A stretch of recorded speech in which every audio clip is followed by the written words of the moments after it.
Bienvenue dans le parcours audio de la pensée du jour du Top Chrétien. Nous vous invitons à vous installer confortablement et à prendre un temps de pause avec Dieu.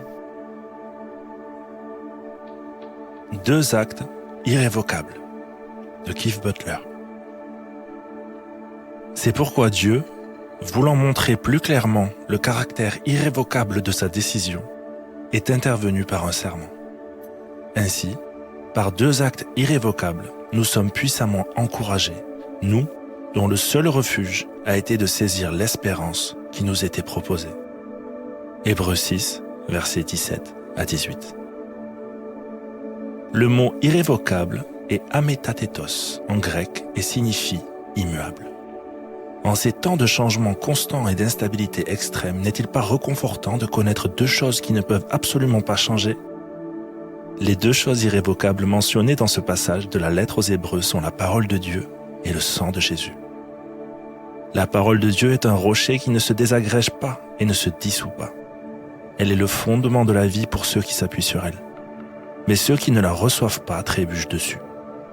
1 Pierre 2, versets 7 à 9, l'appelle une pierre qui fait obstacle et un rocher propre à faire trébucher ceux qui s'y heurtent parce qu'ils désobéissent à la parole, et c'est à ceux-là qu'ils ont été destinés. Jésus a dit, « Le ciel et la terre disparaîtront, mais mes paroles ne disparaîtront pas. » Matthieu 24, verset 35. Bien que la méthode de présentation puisse être adaptée au fil des générations, la parole de Dieu ne change pas avec le temps, et le sang de Jésus non plus. Quelle est l'importance du sang de Jésus ? Nous retrouvons le sang de la Genèse à l'Apocalypse. En Genèse 3, 21, quand Adam et Ève ont chuté, Dieu a versé le sang d'un animal innocent pour couvrir leurs péchés et leur honte. Le sang de l'agneau sans tache sur les montants des portes de leur maison a protégé le peuple de Dieu du fléau de la mort qui a balayé l'Égypte. Exode 12, 13 déclare « Le sang servira de signe sur les maisons où vous vous trouverez. Je verrai le sang et je passerai par-dessus vous.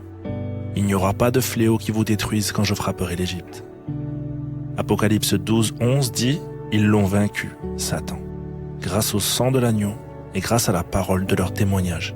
Et ils n'ont pas aimé leur vie au point de craindre la mort. » La parole et le sang ne perdent jamais leur pouvoir.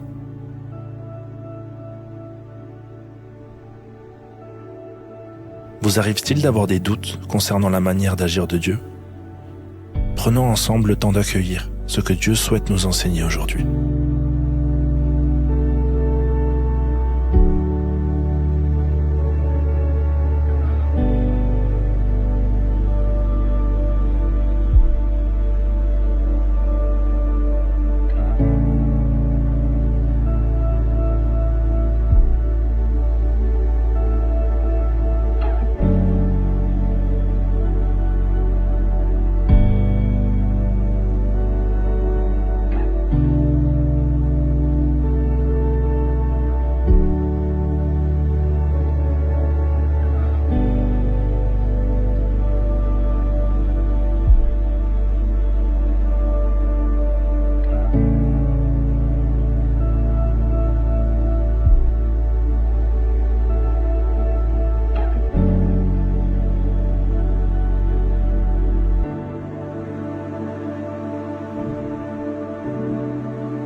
Prier, c'est parler à Dieu tout simplement. Votre Père Céleste vous aime et il peut tout entendre. Voici un exemple de prière pour vous aider. Seigneur, je viens aujourd'hui te demander pardon, parce que quand tu ne réponds pas à mes prières, il m'arrive de douter de toi. Je ne veux plus laisser la frustration me dicter sa loi. Je veux que ma foi en toi grandisse. Amen.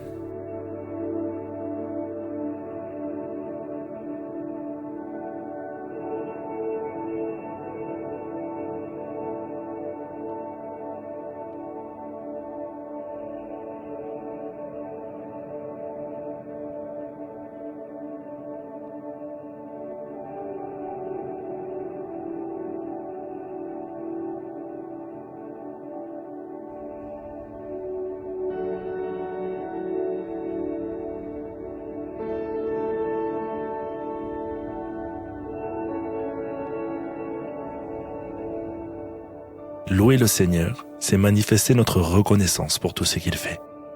Prenez un temps pour réfléchir à tous ses bienfaits.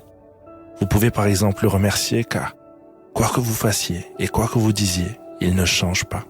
Il continue et il continuera de vous aimer.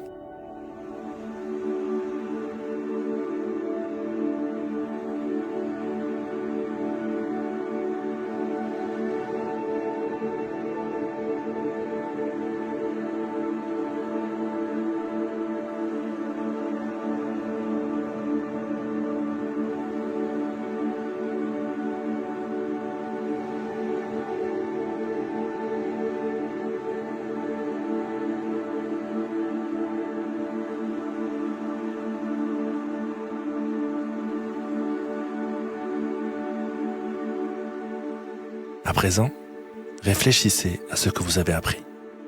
Qu'est-ce que ça peut apporter dans votre vie aujourd'hui? Vous pouvez relire les passages mentionnés plus haut. La fidélité de Dieu dans sa parole et dans le sang de Jésus vont prendre une dimension nouvelle aujourd'hui dans votre vie.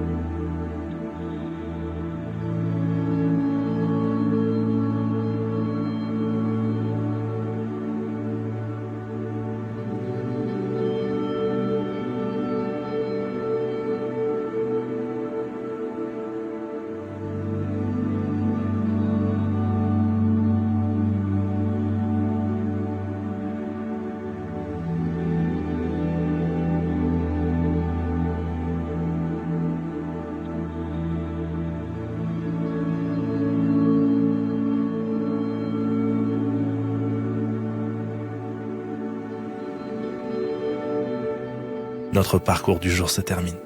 Prions ensemble afin d'honorer notre Dieu. Merci mon Dieu pour ta parole et pour le sang de ton Fils Jésus.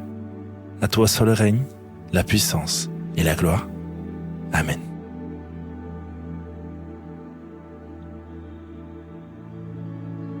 Nous espérons que ce temps de pause avec Dieu vous a ressourci. Rendez-vous demain pour un temps de Séla avec la pensée du jour.